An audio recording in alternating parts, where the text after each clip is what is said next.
आपने कभी सोचा है कि अगर कैप्टन अमेरिका की शादी आयरन मैन से नहीं बल्कि आयरन वुमन से हुई होती तो क्या होता? आज मैं आपको एक ऐसी ऑल्टरनेट यूनिवर्स की कहानी सुनाने वाला हूं जो आपका दिमाग हिला देगी। साल 2009 में मार्वल की डार्क रेन सीरीज में एक ऐसी दुनिया का जिक्र आया था जहां सब कुछ अलग था। रीड रिचर्ड्स, जो हमेशा से मल्टीवर्स के रहस्यों को समझने में लगे रहते हैं, वो एक ऐसी अर्थ की तलाश कर रहे थे जहां सिविल वॉर का अंत अलग तरीके से हुआ हो। और फिर उन्होंने पाया अर्थ 3490 को। इस अर्थ पर टोनी स्टार्क कोई आदमी नहीं था। यहां टोनी की जगह नटाशा स्टार्क थी, जो आयरन वुमन बनी थी।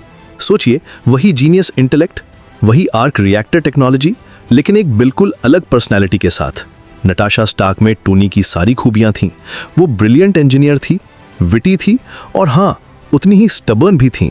लेकिन यहाँ कहानी में असली ट्विस्ट आता है। जब सुपर हीरो रजिस्ट्रेशन एक्ट का मामला आया तो नटाशा और स्टीव रॉजर्स यानी कैप्टन अमेरिका के बीच वो कॉन्फ्लिक्ट्स नहीं हुए जो हमारी दुनिया में हुए थे, बल्कि धीरे धीरे उनके बीच कुछ और ही डेवलप होने लगा।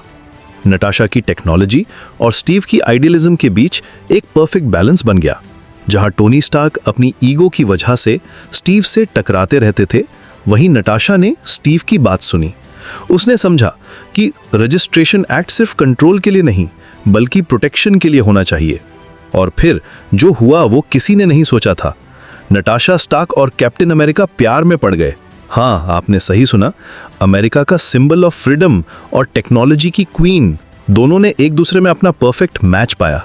उनकी शादी सिर्फ एक पर्सनल इवेंट नहीं थी, ये एक पॉलिटिकल स्टेटमेंट थी। जब दो सबसे पावरफुल हीरोज ने साथ आकर रजिस्ट्रेशन एक्ट को सपोर्ट किया तो बाकी सभी हीरोज भी मान गए।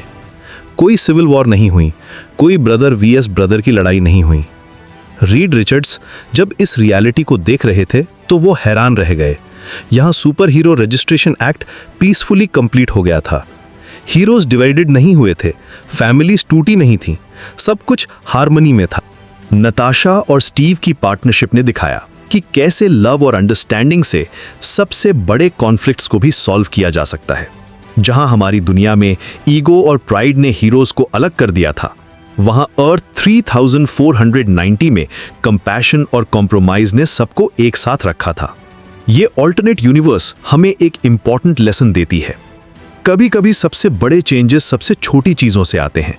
एक जेंडर स्वैप ने पूरी टाइमलाइन बदल दी, एक लव स्टोरी ने सिविल वॉर को रोक दिया। रीड रिचर्ड्स की इस डिस्कवरी ने मल्टीवर्स की कॉम्प्लेक्सिटी को और भी गहराई से समझाया। हर चॉइस, हर डिसीजन एक नई रियलिटी बनाती है। और अर्थ 3490 में कैप्टन अमेरिका और आयरन वुमन ने साबित कर दिया कि प्यार सच में सबसे पावरफुल फोर्स है जो वॉर्स को रोक सकता है और दुनिया को बचा सकता है।